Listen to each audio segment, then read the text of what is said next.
Aunty Gautham aunty இல்லையா? நான் தான் பெரிய மனுஷன் இருக்கல வீட்டுல, அவதான் அவகிட்ட போய் சொல்லணுமா? நான் என்கிட்டயே சொல்லு. என்ன? அது ஒண்ணு இல்ல ஆண்டி, ரேஷன் கார்டு அரிசி போட்டாங்க, அரிசி போட்டா சொல்ல சொன்னாங்க ஆண்டி, அதனால சொன்னேன். அதான் உங்ககிட்ட சொல்லிட்டேன், நீங்க ஆண்டி கிட்ட சொல்லிடுங்க. சரி. அடியே பக்கத்து பொண்ணு வந்து ரேஷன்ல அரிசி போடுறாங்கன்னு சொல்லிட்டு போய் கட்டப்பை ஏத்தணும், ரேஷன் கடைக்கு போய் வரணும்.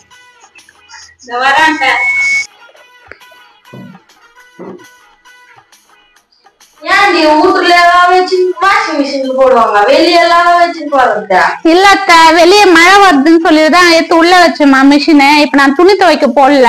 சரி மழை வருது இல்ல, அதுக்குள்ள வீட்டுல இருக்கிற அழுகு துணி எடுத்து இதுல போட்டோம்னாக்கா அப்புறம் மழை நின்ன பிறகு நம்ம எடுத்து வெளியே போட்டுக்கலாம். அங்கங்க துணி அழுகு துணி அப்படி அப்படியே அசிங்கமா இருக்குது, அதனால தான் இதுல போட்டேன். மொத்தம் நீ தான் பாத்துக்கணும், வேற யார் வருவா? அது சரியா இப்ப நான் துவைக்கல, துணியில தானே போட்டு இருக்கேன்.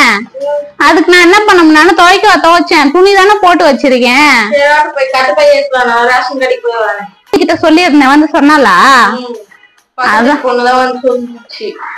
சரி அத்தை, நான் தான் சொல்லி வச்சேன், எனக்கு தெரியாது ரேஷன் அரிசி போட்டா வந்து சொல்லுமா அப்படின்னு. சரின்னு சொல்லிட்டு சொன்னா வந்து போயிருக்கிறா போலகுது. அடியே மருமகளை எவ்வளவு நேரம் எத்துன்னு வரதுக்கா? வாங்கி வரதுக்கு கீழ்னத்துக்கு பண்ணி என்ன? ரேஷன் கார்டுல ஜனமாயிடுறாங்க, சீக்கிரம் எத்துன்னு வாடி. ரேஷன் பை என்னென்ன பொருள் எல்லாம் இதுலயே இருக்குது. இதுலயே பை வச்சிருக்கேன், ஒரு பை கூட வச்சிருக்கிறேன், எல்லாத்தையும் வாங்கிக்கோங்க. நான் போய் வரங்காட்டிக்கும் சோறு எல்லாம் செஞ்சு வை, வேலை எல்லாம் முடிச்சு வை. சரி சாப்பாடு செஞ்சுட்டு உடம்பு சூடு பண்ணிட்டு இருக்குது, அதனால சாப்பாடு மட்டும் வச்சுட்டு அவரைக்காய் போட்டு பொரியல் பண்ணிட்டு தயிர் மட்டும் செஞ்சு வைக்கிறேன். ஏன்னா டாக்டர் நேற்று ஹாஸ்பிட்டல் கொண்டுட்டு வந்தது காரக்குழம்பு இதெல்லாம் சாப்பிடக்கூடாதுன்னு சொல்லியிருக்கிறேன். எனக்கு குழம்பு வைடி. இல்ல நான் என்ன பண்றது, நான் வரும்போது வாங்கிட்டு வரேன். சரி வாங்கினு வா. வாங்கினதுக்குள்ள நான் செஞ்சு வைக்கிறேன், சாப்பாடுலாம் செஞ்சு வச்சேன். சரி வந்தாலும் நை நை நை நை எப்ப பார்த்தாலும் பொடசல் குத்துட்டே இருப்பா. ஏன்னா அவன் சொல்லியிருந்தேன், எனக்கு திட்டலாம் தூக்கமே ஆகுது கிடையாது. மாம்பழம் இந்த மாதிரி சாப்பிட்டு எவ்வளோ நாள் ஆகுது, இன்னும் அருமையா இருக்கு. வேற ஏதாவது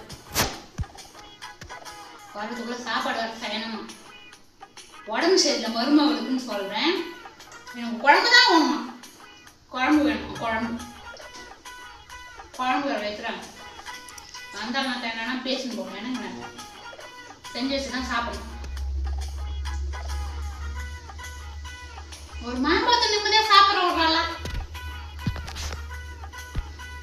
வந்துருவாள நோத்தல்ல தின்னணும்.